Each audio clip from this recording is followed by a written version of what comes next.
There's a couple points I want to make there. First of all, there's a lot of conflicting evidence about whether social signals, so social shares like Facebook likes and tweets and Pinterest pins, directly influence rankings. Google confirmed a couple years ago that they were using those signals, and one of the reasons people say they came out with Google Plus was a way for them to measure this stuff, because it is important. If someone, if 1,000 people like a page and 10 people like another page, it is a good signal that that page is popular, right? And that's what Google wants to show. So why would they only use links when they have this great data that's just sitting there? But they eventually found out that social signals weren't a great indicator of content quality.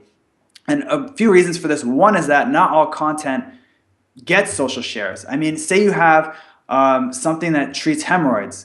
You can come up with the best piece of content in the world, but no one's going to share that on Facebook, right? So social signals, just for, I'd say most industries, just don't apply. On the other hand, if you had a great resource for hemorrhoids, you might get links from other sites that are helping people with their problem, right? They might link to it, but it just doesn't have social shares. The other issue is that, with links, people game the system.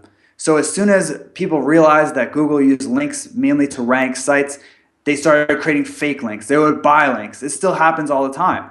And they developed sophisticated ways of identifying fake links and devaluing them. They haven't been able to do that with social signals, mostly because they don't own these properties, right? No one, as we know, very few people use Google+. Facebook is a lot of JavaScript, which is hard for the Google bot to identify. A lot of it's private. It happens behind kind of closed doors within your friends. Twitter, they have an API, but there's a lot of spam on Twitter, so Google basically has to figure out what's spam and what's not. Very difficult. Sounds easy in theory, but it's a very difficult job. So before they're going to start implementing this stuff, they don't want to really rely on social signals before they get the spam thing down. The other issue is right now they have an agreement with Twitter to use their API for indexing. So basically they have unfettered access to Twitter. So say they build Twitter tweets into the algorithm as an important ranking factor, and tomorrow Twitter says, no, actually, Facebook bought us. We're going to shut off the API. Their algorithm is suddenly a mess without any warnings. They're not going to put themselves in that position. So directly, social signals don't have that much effect on rankings, but indirectly they can, because the more eyeballs on your content, the more likely you are to get links, right? So if you have 1,000 people that see your content, you're more likely to get a link than if 5 people see it. And as you alluded to, when you do email outreach and people see that your content has a lot of social shares, it increases that level of social proof, which increases the likelihood that they're going to link to you, which is good.